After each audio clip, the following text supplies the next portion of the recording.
r/NoSleep. Posted by u/horror_writer_1717. I hate working at the gas station, especially after discovering its dark secret. Every morning, it's the same thing. People lining up at the pumps that seem to always be full. I've seen fights erupt when someone cuts line at the pump. And dear God, don't get in the way of them ordering their gallon-sized bucket of coffee to go with their pseudo-egg wrapped in dough and deep-fried, part of this nutritious breakfast. Every morning it looks like an army of ants on crack running around grabbing whatever food-type substances and drinks they can, then taking their usual position of impatiently waiting in line. I love the different poses. The watcher. They must glance at their watch every 2 seconds to show how much they're being inconvenienced. These are usually the ones getting into a Mercedes or BMW when they leave. I don't know why they don't get their breakfast catered, I'm sure they can afford it. The foot tapper. Usually they have something stuck in their ear and can't hear their order being called. The heavy sigher. Exhales loudly every third time the watcher checks the time, and when the foot tapper has to be told to move up in line. As if anyone could hear him over the music that's blaring so loud over the speakers, making it so easy for everyone. Did I happen to mention, I work here? Sometimes I wonder why after the things I've seen. Not just the idiots, but other things. Much darker things. But we'll get to that. Every morning I have to deal with these idiots. Is it still called road rage if you feel it in a gas station? As much as I hate them, customers are actually the easiest part of my job. I mean, who wouldn't want to go out in the middle of the night when the temperature is below zero and the wind is howling, to change the bags in the trash cans because it's the appointed time? And who appointed the time, you ask? Why, the manual, of course. The corporate bean counters have done studies and run focus groups or some nonsense, to decide the perfect time of day, or in this case, night, to empty the trash. It's all in the manual. The manual is your friend. The manual is your God. The manual must be obeyed at all costs. That's what the manual says. So if it's cleaning the toilets, emptying the trash, washing out the coffee makers, the manual tells us exactly when and how to do it. That's a load off my mind. I don't even have to worry about not knowing how to clean a toilet, the manual tells me. What it doesn't tell me is what happens when the power goes out only at our station every night at exactly 2:59 a.m. and comes back on at 3:01. I've seen this so many times. I watch the McDonald's beside us and their lights never go out. What's even stranger is the security cameras never seem to pick it up. I've reviewed the recordings. No loss of power ever shows. What does happen is somehow the timestamp on the video suddenly shoots from 2:59 to 3:01 like those 2 minutes never existed. The corporate techies call it a glitch and tell me to ignore it. The rest of us don't mention it. Not if we know what's good for us. But I know why it happens. I don't tell anyone for fear of being sent to. Is it corporate who keeps us shaking in terror at the potential of letting outsiders know what happens during those 2 missing minutes every night? Yes and no. It's something much closer, much darker, something that could. I guess the best way to describe it would be to tell the story of Kenny. I know, when I first heard his name I did the famous line from South Park, "Oh, no, they killed Kenny." It used to make me chuckle. I don't do that anymore. He started working here around 5 months ago. Wow. Has it really been that long? Anyway, he was just another goofy teenager starting his first job after high school. Not that I was an elder scholar or anything. I only started here a year before Kenny did. He was fun to work with and we instantly became buddies. We loved to goof off during the night shift. Most nights it was just us working together. The place was usually dead from midnight until 5. We would rush around to get all our chores done so we had some free time. More than once we got into chicken nugget battles which would have us cleaning up right before the morning rush help came on.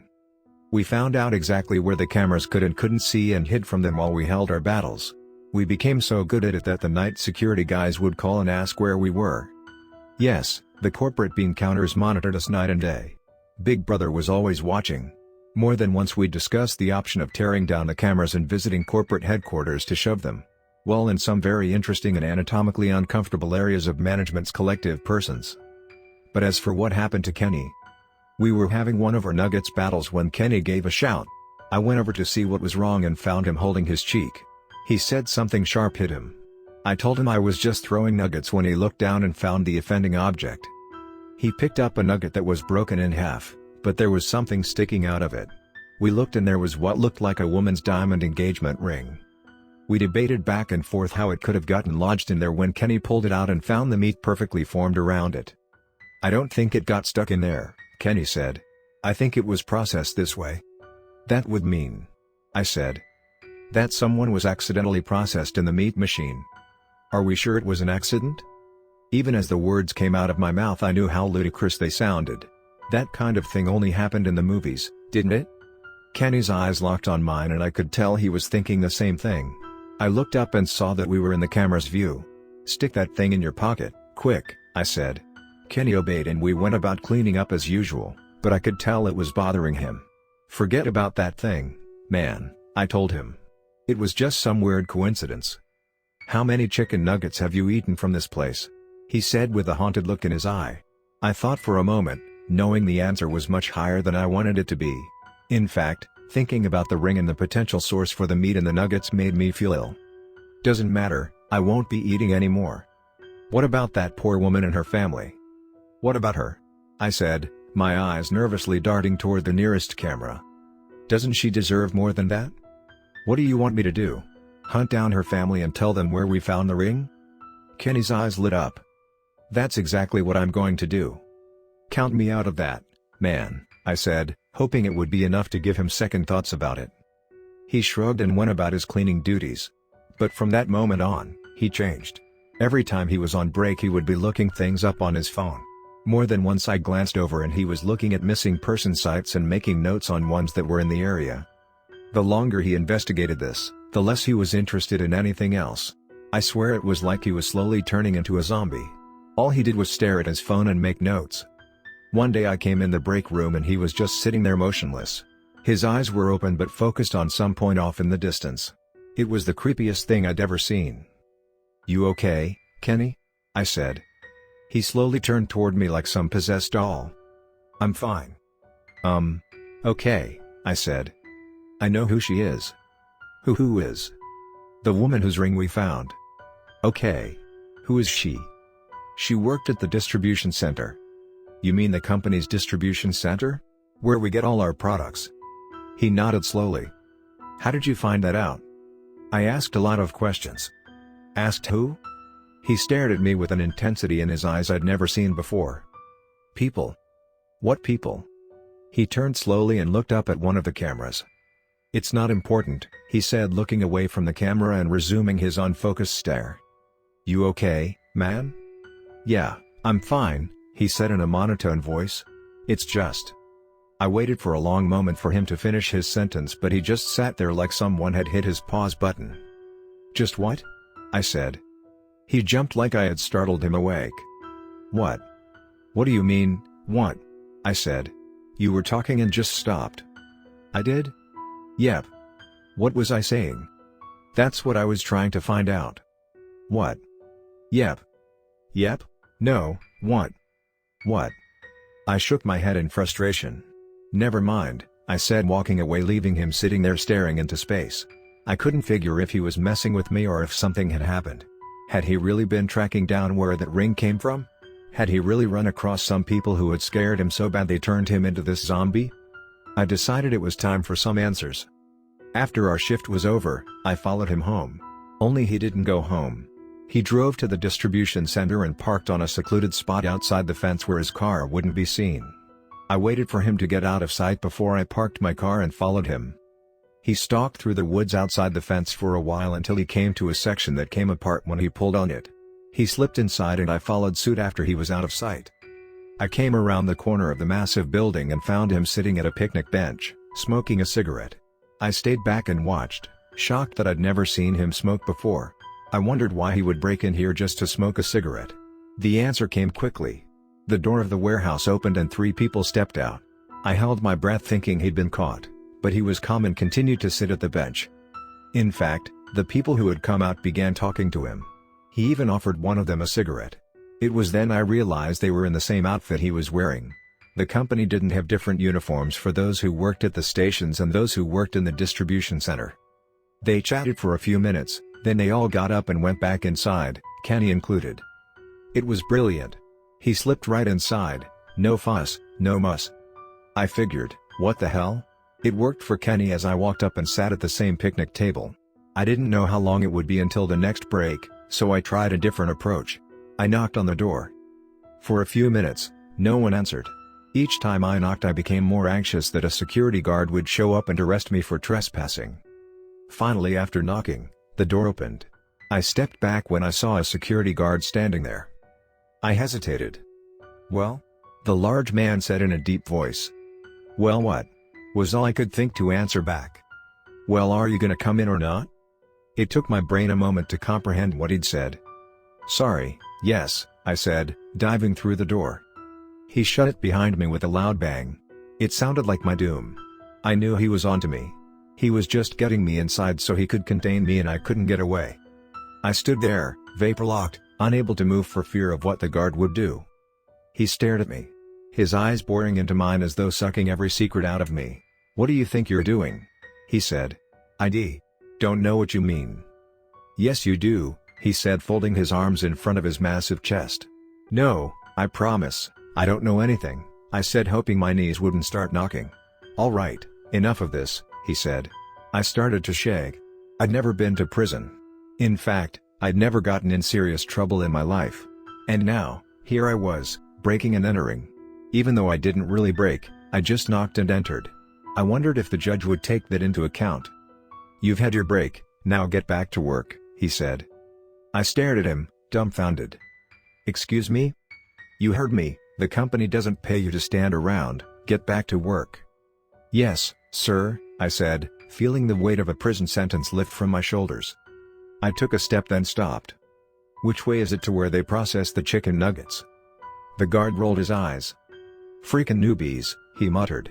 "Follow the red line."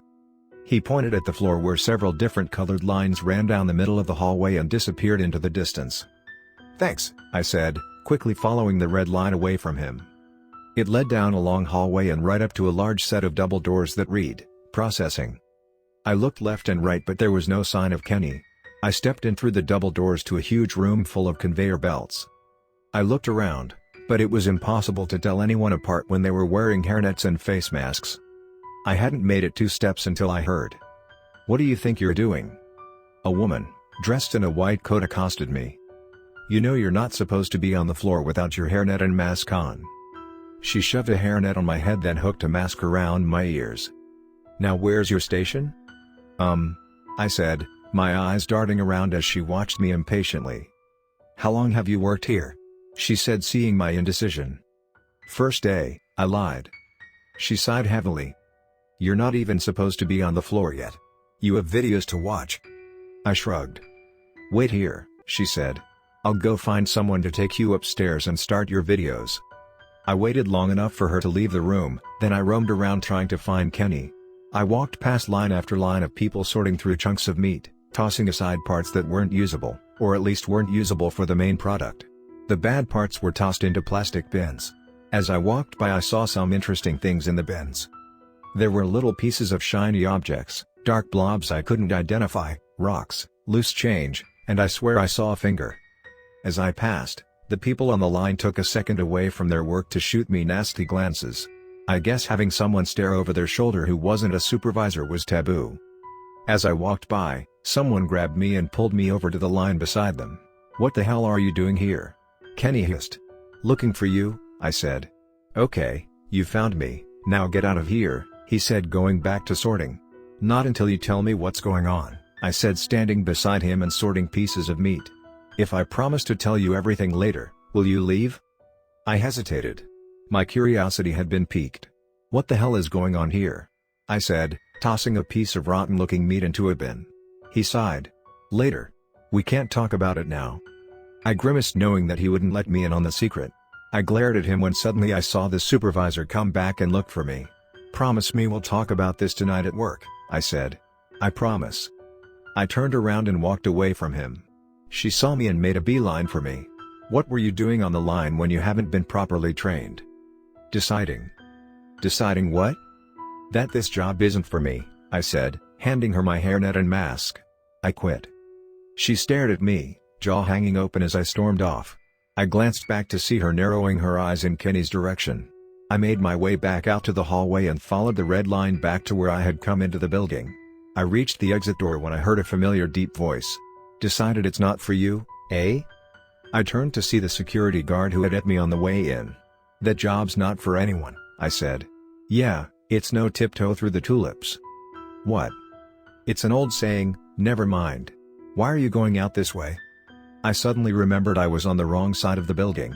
I figured I'd walk around to get some fresh air. He narrowed his eyes at me. I went for broke and bolted for the door. I could hear him running behind me. Stop, he yelled much closer than I liked. I didn't obey. Instead, I hit the crash bar so hard I nearly knocked myself backward. The door flung open and smashed against the outside wall. I hit the open air and was around the corner before I knew it. I flew through the brush up to the fence and panicked when I couldn't find the open section right away. He was still in pursuit, but further behind. He must have lost sight of me for a minute. I ran along the fence, pushing on it as I went and growing more desperate with every moment. If I was stuck inside the fence, it would lead me right to the main entrance and I'd be caught. I was sweating from running but also from the thought of going to jail when a section of fence gave way when I pushed it. I breathed a quick sigh of relief as I dove through the open fence to freedom. I ran to my car not even thinking about the brush that had torn at my uniform and skin. I dove into the car and took off home. Only once I was moving did I look back and see Kenny's car sitting there, partially hidden. I wondered why he was being so secretive. I wondered if I had compromised him by leading them so close to his car. As I drove, my breathing returned to normal, followed by an adrenaline crash. I barely made it home and fell into bed. When I woke, it was dark. I jumped up in a panic, not sure where I was until I banged my foot off my nightstand and screamed in pain. Once I could breathe again, I leaned over and turned on the light. It bathed the room in an eerie glow that made me think someone was here. I looked at the clock and realized I was late for work. I didn't have time to change, shower, or anything. I just ran out the door and hopped in my car. The drive to work was a blur. I hoped I wouldn't get pulled over. When I got there a half hour late, I got an earful from my supervisor about not calling in to tell him I'd be late. I apologized and went about my nightly routine. "This isn't the military," he said as he headed out. "But if you show up looking like that again, I'll have to write you up." I wasn't sure what he meant until I went to the bathroom and saw myself. My uniform looked like it had been run through a shredder. There were tears all over the shirt and pants. My narrow escape through the brush had not been kind. I cringed at the thought of dealing with customers looking like I had spent the night fighting off wild badgers. In the end, there was nothing I could do. I'd have to get a new uniform to replace this one and use one of my backups. I came out of the bathroom and nearly ran over Kenny. "You ready to spill your guts yet?" "What are you talking about?" he said with a blank stare. "That's not funny," I said. "You promised you'd talk to me tonight." "I am talking to you. You're a real comedian. Now spill it." "Spill what?" "I'm not laughing, Kenny. Talk to me." He looked at me and his eyes glazed over. It scared me. "Are you okay, man?" I said. "I'm fine." "Okay, what do you remember about this morning?" His eyes went a deeper glaze as he fell into a 1,000-yard stare. He didn't say anything for a long moment and then it was like he woke up from a nap and looked at me. I went home and went to bed. I took a step back from him. "No, man, you didn't." "I didn't?" "You went to the distribution center." "Why would I do that?" I tried my best to find any sign he was joking, but I couldn't. And I knew him well enough to tell when he was serious. He was dead serious and believed every word he was saying. "You told me you had found something out," I said. "What?" "I don't know. You said you would tell me tonight." His eyes lit up with curiosity. "Did I tell you?" "No," I said slowly. "I was waiting for you to tell me." "I wonder what it was," he said, his eyes becoming unfocused. "Okay, man, you're scaring me." Just then there came a beep telling me someone had ordered food. "I gotta get that," I said, staring at him as he stood there like a robot trying to figure out an equation. I ran to the kitchen and started preparing the order. When it was nearly done, I saw Kenny come to the register and ring up the customer. "Number 38. I called out, setting the bag of food on the counter. I glanced up and froze when I saw who came for the bag. It was the security guard from the distribution center. "So, this is where you really work," he said, grabbing the bag. He shot me a sinister smile as he walked out. My fear melted, replaced with anger. I ran out the door after him. "Hey," I yelled as he reached for his car door. "Yeah?" I approached slowly. "What did you do to my friend?" "Who?" "The cashier," I said, pointing inside to Kenny standing there behind the counter looking like a statue. The security guard took a long look at him, then got a scared look in his eye. "I have to go," he said, ripping his door open and diving inside. "What did you do to him?" I said, grabbing his car door and holding it open. "Get away from me," he said. "Tell me first." His eyes darted all around. "I can't talk to you," he said, barely opening his lips and staring straight ahead. "Why not?" His eyes darted up to one of the many security cameras, then back to staring straight ahead. He ripped the door out of my hand, closed it, and roared out of the parking lot. I watched him go, more confused now than ever. I slowly looked around and for the first time realized just how many cameras were aimed at the parking lot. I went back inside and did my job for the rest of the night, trying not to let my eyes drift up to any of the cameras. I kept my eye on Kenny too, watching for any stray glances out of character, anything that would tell me he was joking. I didn't see one all night. The longer he went, the more scared I became. When our shift was over, I offered to drive him home, but he said he would be fine and drove off looking like a robot zombie. I wondered if he would make it. I tried to sleep that day, but I couldn't get my mind to shut down. It hadn't been 2 weeks since Kenny had found that ring and started his quest for the truth. I got out of bed having slept maybe an hour and dragged myself to the bathroom when there was a knock at my door. I answered it and there stood the security guard. "What are you doing here?" I said through bleary eyes. "Can I come in?" "I don't know, are you gonna arrest me for trespassing?" "Should I?" I started to close the door. "No, I'm going to tell you what happened to your friend." I stopped and reopened the door. He stepped inside, giving the place a quick once-over. "Okay, so what happened?" He asked too many questions. "What do you mean?" He sighed. "I've worked at that place for a while now, and one of the things I've learned is you don't ask questions." "I don't get it." "He showed up about a week or so ago. He just blended in and started working on the line. Next thing I know, I'm hearing workers talk about someone causing trouble. I narrowed it down to your friend and tried to talk some sense into him, but he wasn't having it. That day that you pulled your escape act, they pulled him in and had a discussion with him. And that's what made him go all zombie on me?" "You don't get it," the guard said. "They drugged him." "What?" "They have this drug they use that slowly eats away your brain until there's nothing left." "Wait, they're killing him?" "That's the way it works." "But why?" He looked around the room as if searching for something specific. "Do you have an Alexa or any other stuff like that?" "No, just my phone." "Give it to me." I hesitantly handed him my phone and he proceeded to remove the battery. "If they find out I'm telling you this, I'll be next." "Telling me what?" "The chickens." "What about them?" "They aren't chickens." "What the hell are you talking about?" "They have a system. They drive unmarked white vans out into the streets, round up homeless people and take them to the distribution center. Once they have them there, they give them a much more powerful dose of the drug your friend is on. It kills their brains within hours. Then they process what's left." I stared at him for a long time. "So, you're saying the chicken nuggets aren't chicken?" I ran to the bathroom and vomited in the toilet. When I came back out, he hadn't moved. "That can't be real," I said. "That's horror movie stuff." "You might be surprised how much stuff you see in movies that's secretly real." "So, you're saying my friend was poisoned?" He nodded. "Because he asked too many questions." He nodded again. "Then why is he still alive?" "I don't know. Maybe as a warning to you." "Me?" "You were there too. That's how they work. They can get to you anywhere.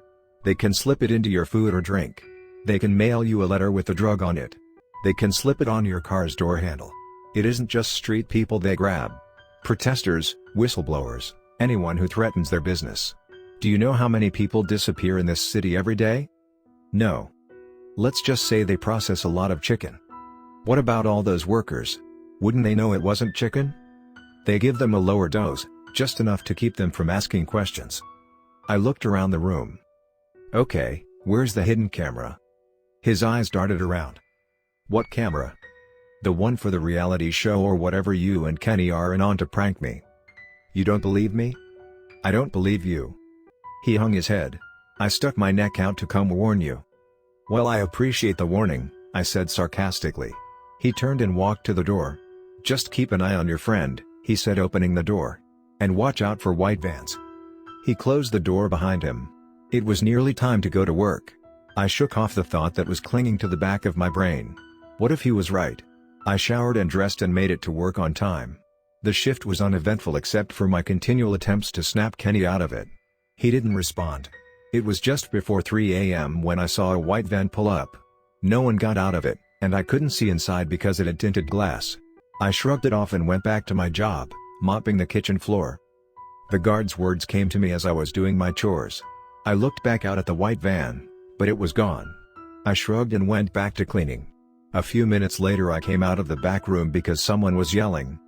"Isn't anyone working around here?" An angry man raged at the counter. "I'm sorry," I said. "The cashier must be in the bathroom." I took care of him, then went on a mission to find Kenny. In his condition he could have wandered off somewhere or gotten stuck in a closet. 20 minutes later, I was frantic. I hadn't seen hide nor hair of Kenny. I was even tempted to check on the roof, but the access ladder was still locked. It was starting to get busy, and I didn't have time to search for him anymore. Between cooking and running register, I was falling behind by the second. I had a lot of irate customers by the time day shift came in and bailed me out. I was so far behind I stayed for an extra hour just to help them catch up. After my shift I went to the supervisor. "I'm worried about Kenny," I said. "It's not like him just to disappear like that. Maybe he got sick and went home without telling you." "Maybe, but then why is his car still here?" He looked at the security monitors and sure enough, Kenny's car was still sitting in the employee's parking lot. "That is weird. Tell you what, if he calls in I'll give you a call." "Fair enough," I said yawning. I drove home and fell into a deep sleep. When I woke, I felt more refreshed than I had in days. I went into work that night expecting to find Kenny there laughing at me for falling for such an awesome prank. He wasn't there. Instead, I had someone from day shift who had volunteered to work overtime. For 3 days, Kenny didn't show up. On the 4th day, I got a surprise. In the morning I was making food orders when I called an order number and the guard walked up to take his food. "Hey, have you seen Kenny at all?" I said. "I'm sorry, do I know you?" he said. "Ha, very funny. Seriously," I said leaning closer. "Do you think they did something to him? Who did what to who?" I looked into his eyes and let go of his bag of food. He had the same vacant stare Kenny did just before he disappeared. "You have a good day now," he said with a smile before walking out. I suddenly felt surrounded and alone at the same time. I glanced up at one of the cameras as its mechanical eyes stared back at me. I stopped questioning what happened to Kenny. Deep down, I knew. They towed his car out of the lot. I don't know where it went to. Maybe there's a corporate car crusher for the vehicles of their victims. The worst part is they continue to get away with it. I wish there was some way I could prove what I know. But I can't. Without going into the distribution center and getting evidence, I've got nothing. I keep coming to work for some reason. I've started looking for another job. I've written this all down in hopes that someday someone might be able to use it. That they would read this and look in the right place to discover this horrible truth. I've been feeling more tired lately. Maybe it's just knowing about this horrible thing that's happened and having no way to stop it. I wanted to write more of what I remembered in my journal, but my thoughts seem to slip away so easily. It's been a few days since I've written anything, I think. Or has it been a few weeks? I keep getting thirstier for soda. I'm glad the company lets us have free soda when we work. I keep looking up at the cameras for some reason, but I can't remember why. I read the words on the page but don't remember writing them. I see a white van pull up. It must be a customer. It's nearly 3 in the morning, I hope they come in before the power surge.